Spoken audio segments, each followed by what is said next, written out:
मेरे बार बंदी करता हूँ। बोलिए श्री सदगुरुदेव की जय। सदगुरु श्री कबीर साहब जी कहते हैं कि मनुष्य के विचार बहुत सुंदर होने चाहिए। जब विचार ही सुंदर नहीं हुए मनुष्य के, तो समझ लो क्या फिर सुंदर हुआ? कुछ नहीं। विचार अच्छे हैं तो उसके अंदर की भावना भी अच्छी रही। विचारों के द्वारा मनुष्य का पता चलता है कि ये कैसा है। गंदे विचार हैं तो अंतःकरण गंदा है, और अच्छे विचार हैं तो अंतःकरण अच्छा है। ये विचारों के द्वारा पूरा पता चल जाता है मनुष्य का, ऊपर से नीचे तक का, कि ये कैसा है। जैसे चावल पकाते हैं और एक चावल को देखते हैं हाथ से दबा करके, यदि पक गया तो उससे पूरा अनुमान पक्का लग जाता है कि सारे चावल पक गए। ये पता चल जाता है। ठीक इसी प्रकार से मनुष्य के विचार यदि सुंदर हैं, कर्म यदि सुंदर हैं, भावना उसकी पवित्र है, तो उससे ये पूरा पता चल जाता है कि ये मनुष्य बहुत सुंदर है, सत्संग ये है, बोध विचारमान है, इसके अंदर भक्ति है। ये पूरा पता चल जाता है।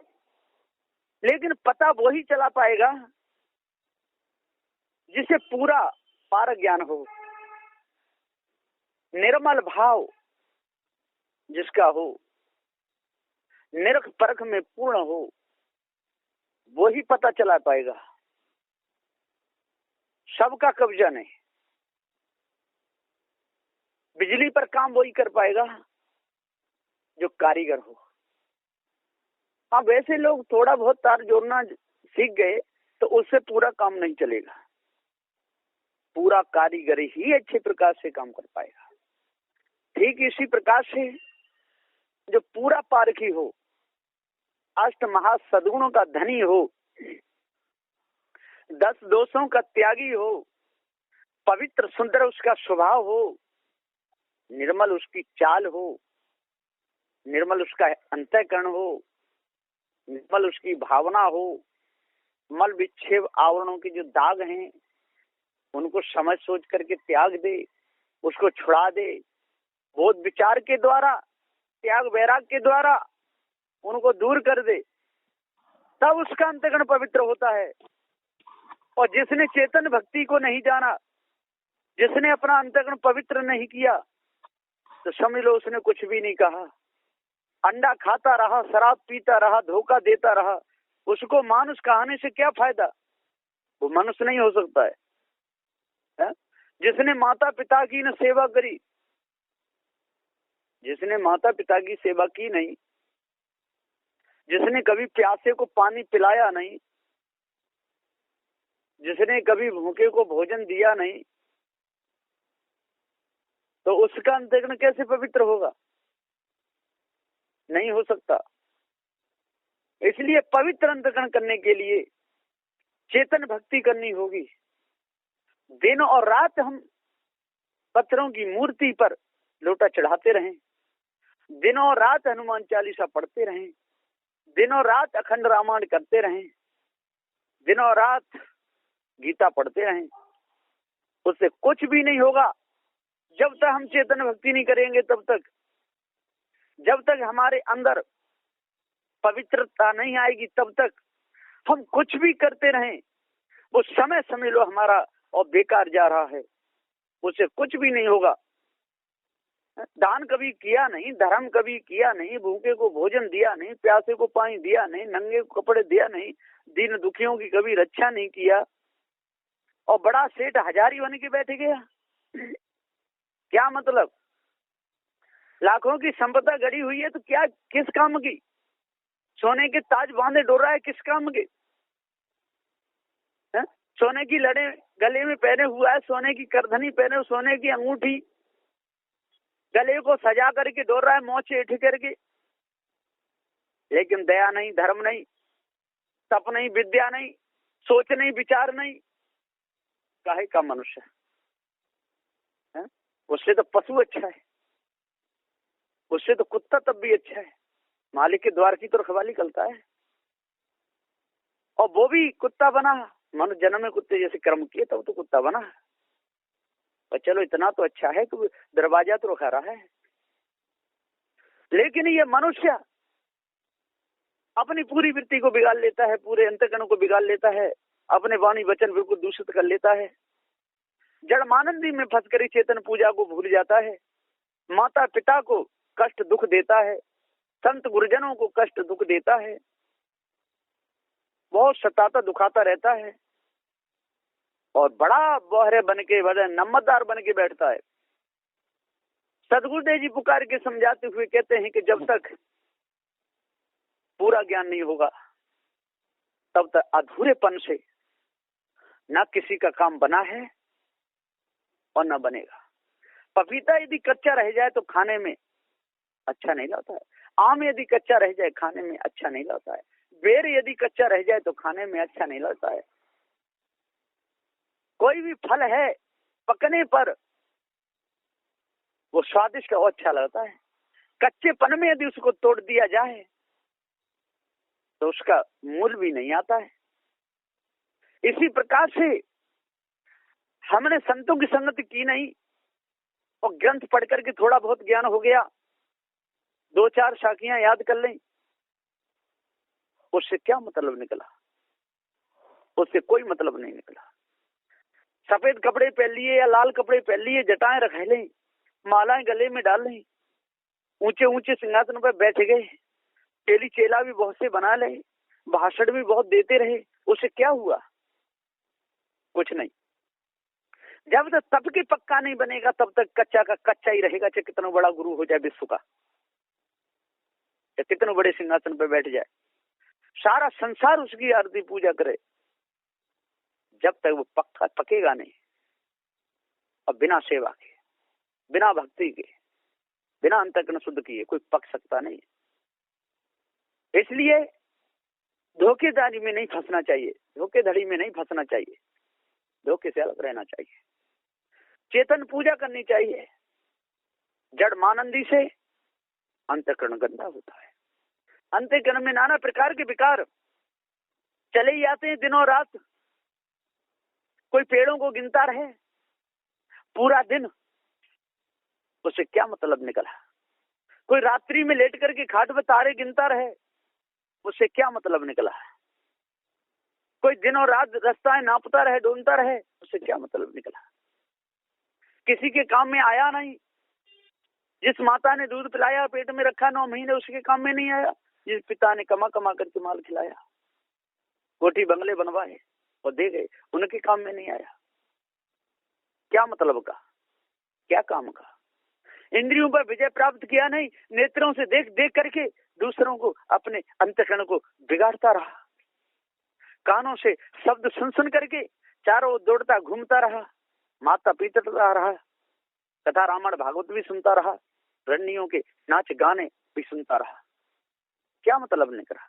नासिका से अन्नों की सुगंध लेता रहा, खाता रहा, मछलियों की सुगंध लेता रहा, खाता रहा, मुर्गी मुर्गों को मारता काटता खाता रहा। क्या मतलब निकला? कोई मतलब नहीं निकला।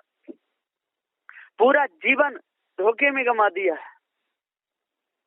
मांसाहारी बन गया, शराबी बन गया, दुर्गुण दुराचारी बन गया।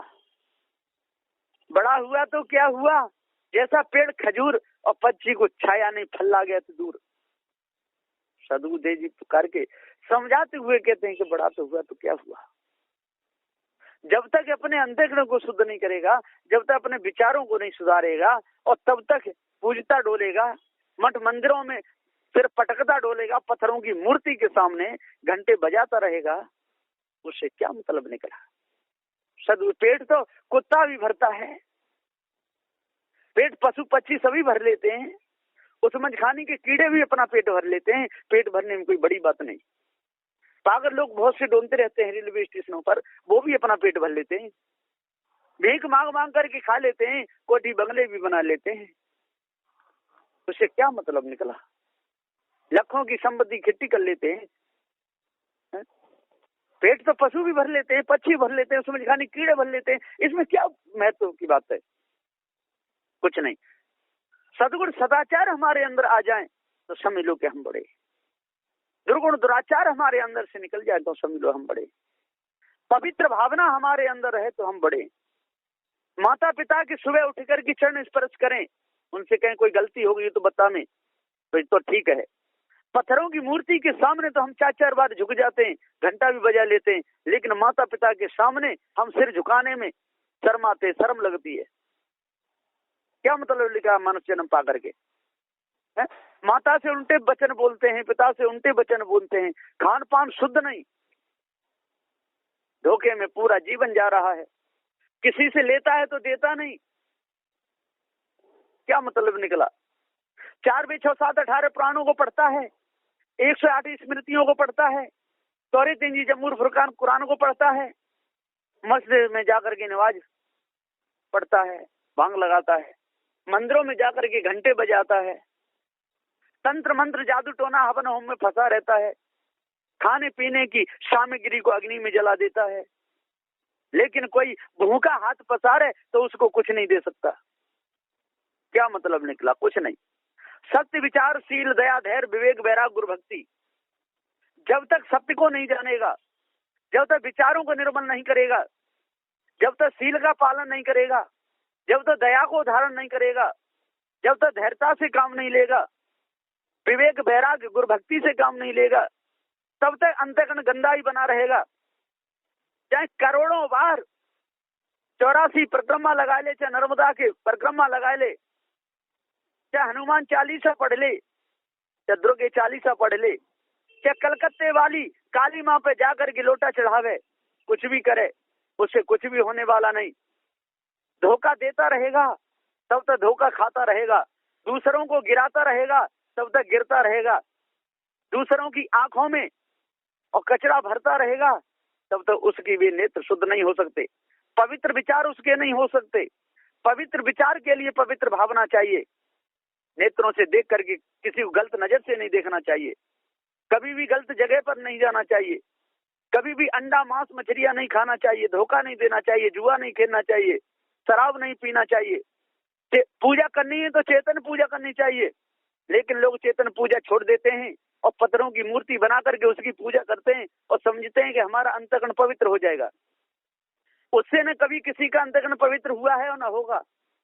जब तक हम विचारों को निर्मल नहीं करेंगे, अपने विचारों को शुद्ध नहीं करेंगे, अपनी आदत को जब तक हम नहीं सुधारेंगे, तब तक हमारे मन की कालमा मिट नहीं सकती। मन की कालमा मिटाने के लिए, मन की गंदगी छुड़ाने के लिए, मन की जंग को छुड़ाने के लिए पारखी सदगुरुदेव की जरूरत पड़ती है। इसलिए पारखी सदगुरुदेव की शरण में लग करके अपने विचारों को शुद्ध कर लेना चाहिए, बिल्कुल निर्मल कर लेना चाहिए। और विचार जब निर्मल हो जाएंगे तो हमारा सिर झुकेगा तो चेतन के आगे ही झुकेगा। जड़मानंदी में हमारा कभी सिर नहीं झुकेगा, जड़मानंदी में हमारा समय बर्बाद नहीं जाएगा, नदी नालों की पूजा में हमारा समय बर्बाद नहीं जाएगा, पत्थरों की पूजा में हमारा समय बर्बाद नहीं जाएगा। मनुष्य जैसी देह पाई शुभ कर्म बिना बेकार है। जब मनुष्य जैसी देह पाई तो शुभ कर्म नहीं किए तो बिल्कुल जीवन बेकार, पशुओं के समान जाता है। तो सदगुरुदेव कहते आज बसेरा नियरे हो रमैया राम, काल बसेरा बड़ी दूर हो रमैया राम। आज यदि जग गया, आज चेत गया, आज सदगुरुदेव की सेवा में लगा, अंतःकरण पवित्र हुआ, तो आज बसेरा नियरे हो रमैया राम। तेरा आज नजदीक है, कल्याण की भूमिका पर है मनुष्य जन्म। काल बसेरा बड़ी दूर हो रमैया राम। यदि तेरे कर्म बिगड़ गए तो पशु पक्षी उस मजखाने में जाकर के तू भटकेगा, तेरे को कुछ नहीं मिलेगा। आज बसेरा नियरे हो रमैया राम, कार बसेरा बड़ी दूर हो रमैया राम। जय हो वीराने देश हो रमैया राम। वीरान देश में पहुंच जाओगे, दुखी देश में पहुंच जाओगे, पशु पक्षी उस मजखाने में पहुंच जाओगे, चूहा बनोगे, बिल्ली से डरते रहोगे। जय हो वीराने देश हो रमैया राम। नैन भरोगे दूर हो रमैया राम, और आपके नैनों में पानी आएगा, आंसू टपकेंगे, कोई आपको शांति देने वाला नहीं मिलेगा, धोखे में समय पूरा चला जाएगा। आज बसेरा नियरे हो रमैया राम, काल बसेरा बड़ी दूर हो रमैया राम। जय हो वीराने देश हो रमैया राम, नैन भरोगे दूर हो रमैया राम। इसलिए जल्दी से जल्दी हे रमैया राम चेतन जी, तू अजर अमर अखंड स्वयं स्वरूप है। तेरे ऊपर कोई ईश्वर परमात्मा नहीं, कोई देवी देवता नहीं। तंत्र मंत्र जादू टोना में फंस करके तू अपना समय को बर्बाद कर रहा है। आज सुंदर समय मिला है, पारखी सतगुरुदेव की शरण में लग करके अपने मन को पवित्र कर, अपने मन को शुद्ध कर, अपने कर्मों को सुधार, तब तेरा भला होगा, न तो और विधि से होने वाला नहीं है। अब इन वचनों को समझ करके, सुन करके जो भी अपने अंतःकरण में उतारेगा उसका अंतःकरण शुद्ध जरूर होगा। बस इन्हीं वचनों के साथ में मैं अपनी वाणी को विराम देता हूँ। बोलिए श्री सद्गुरुदेव की जय।